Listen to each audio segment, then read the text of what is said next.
Não foram apenas as nossas rotinas que mudaram com a pandemia e a chegada do isolamento social. Não. Boa parte do mundo parou no semestre passado.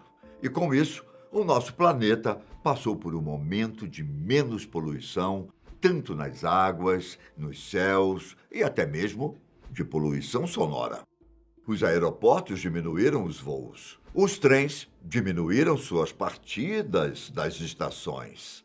Fábricas mudaram os cronogramas e automóveis foram guardados nas garagens. Só que o que poderia ter sido um momento de tranquilidade acabou dando margem para um fenômeno curioso, que fez muitas pessoas acharem que poderia ser o apocalipse bíblico, uma invasão alienígena ou testes secretos.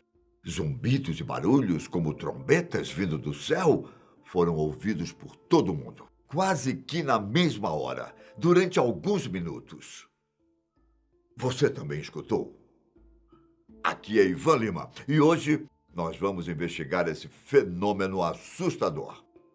Nós não precisamos ir muito longe para encontrar relatos desses barulhos. Aqui mesmo no Brasil, nos meses de abril e maio, o fenômeno foi relatado por diversas pessoas na internet, que falavam sobre como o barulho parecia vir de uma turbina de avião ou mesmo de um caminhão parado. Alguns chegaram a gravar o céu para mostrar que o barulho não tinha uma fonte específica. Ele repercutia por todas as partes. Dá uma olhada nesse vídeo.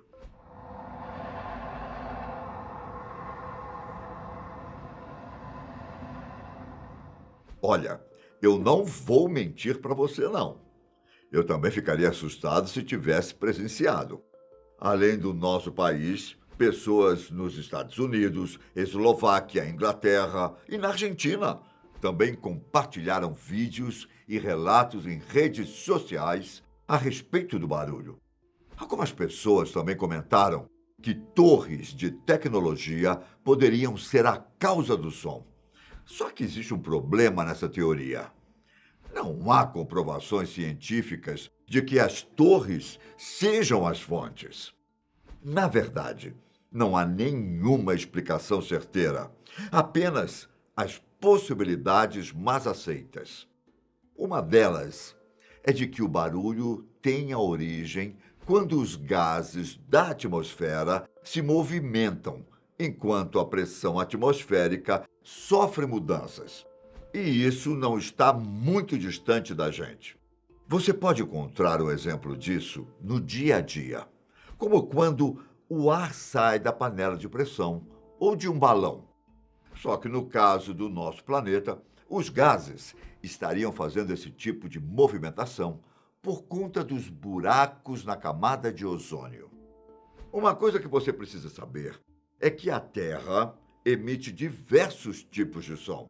A questão é que eles não estão no alcance da nossa audição. Então, eles passam despercebidos. Mas agora imagine o que acontece quando eles se tornam audíveis para a gente, ou seja, se convertem na nossa faixa de som. Com a diminuição da poluição sonora em várias partes do mundo, ficou mais fácil ouvir esse tipo de barulho, porque não havia muitos sons que normalmente os mascaram. Sons que nós já estamos acostumados. Até mesmo os ventos solares podem ter culpa no cartório. Eles podem influenciar na criação de ondas magnetossônicas quando interagem com a nossa atmosfera e pressionam a chamada magnetosfera terrestre. Calma que eu explico.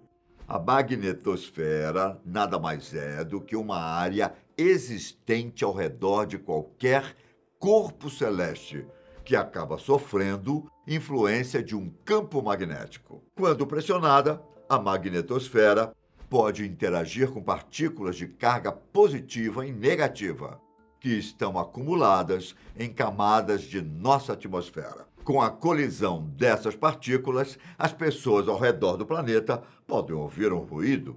Talvez o fato mais intrigante disso tudo seja que barulhos no céu não são uma novidade. Olha só, Na verdade, existem registros deste fenômeno desde o século XIX, e ele é descrito em várias partes do mundo com diferentes nomes. Por exemplo, no Japão, o som é chamado de uminari, que quer dizer ruído do mar. Só que a expressão mais aceita é skyquake, que pode ser traduzido para o português como tremor do céu ou terremoto do céu. De acordo com pesquisas feitas nos últimos anos, esses ruídos são registrados com maior frequência em áreas remotas e são inúmeras as possíveis causas que a ciência aponta, desde a entrada de corpos celestes na atmosfera do planeta até o som de aviões supersônicos no horizonte ou o barulho de tempestades em outras regiões. E eu explico para você como seria possível. Imagine uma tempestade repleta de raios, trovões e ventos fortes acontecendo em uma cidade distante. Em determinado momento, um trovão muito forte rompe os céus e o som consegue viajar por uma espécie de corredor na atmosfera por centenas de quilômetros até onde você está. Claro que existem muitos vídeos fakes pela internet, de pessoas que se aproveitam do fenômeno para gerar desinformação, mas é fato que existem relatos semelhantes demais para isso ser considerado somente um delírio coletivo. A hipótese dos corpos celestes e das tempestades também ajudam a explicar o porquê dos skyquake serem ouvidos desde antes da invenção de máquinas mais elaboradas, como os jatos. Existe ainda uma explicação que volta para o assunto dos gases, mas dessa vez tem a ver com os gases que escapam de aberturas subterrâneas, quase como um vulcão silencioso. As aberturas necessárias para a libertação dos gases normalmente estão embaixo d'água e costumam ter relação com a biomatéria em decomposição. Em meio aos estudos dos skyquakes, há ainda aqueles que o relacionam com outro fenômeno sonoro, o DRAM. Muitas pessoas usam as expressões como se fossem o mesmo fenômeno, mas existem lá suas diferenças, como localização e o tipo de som. O DRAM é descrito como um zumbido contínuo e de baixa frequência, que nem todo mundo consegue escutar, mas que já causou problemas em diversas cidades no mundo. Windsor, no Canadá, é uma delas. Por lá, várias pessoas já denunciaram um zumbido misterioso que fez muitos se mudarem para não ouvi-lo mais. Ele aparecia em diversos momentos durante o dia e seria pior na parte da noite. Solta um pedacinho aí, editor.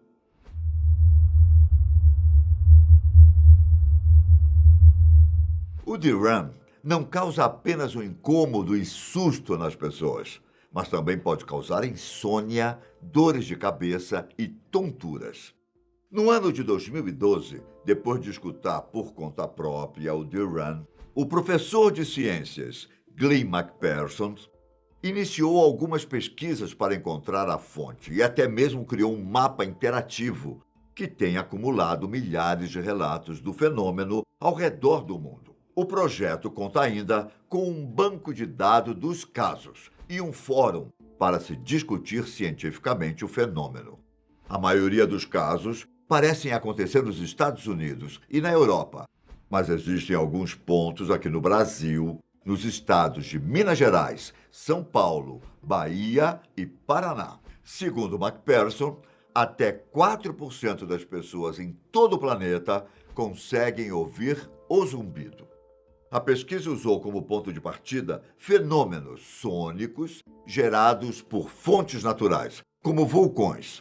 Algumas pesquisas comprovaram que esses sons são capazes de se propagarem por distâncias e durações surreais, podendo até circular a Terra algumas vezes. Só que uma pesquisadora e física canadense, Elizabeth Silber, acredita que tanto vulcões quanto barulhos de outras fontes naturais não são consistentes o suficiente. Como o próprio banco de dados do Duran mostra, a maioria dos relatos foram registrados em áreas urbanas, o que talvez indique que a poluição sonora de grandes cidades possa ser a chave. Entre os culpados podem estar os geradores de ruídos acústicos, como aparelhos de ar-condicionado, compressores, motores a diesel e bombas de ar ou água. Além disso, trabalhos de mineração, máquinas industriais e tráfego aéreo e em rodovias também podem fazer parte do pacote. Um conjunto de situações criando o zumbido. Como não existe um motivo específico, o professor McPherson diz ainda que um elemento neurológico possa ser o responsável, e não uma fonte física externa. O zumbido seria causado por alguma percepção de som interna do nosso organismo. O que ninguém sabe é qual o gatilho para isso e que tipo de exposição é necessária. E como nem todo mundo consegue escutá-lo, é preciso investigar o que existe em comum na pequena porcentagem de ouvintes. Agora faz o seguinte, me conta nos comentários se você já ouviu um Skyquake on the Run e me fala a sua experiência com esses fenômenos. Um forte abraço e até mais. Tchau!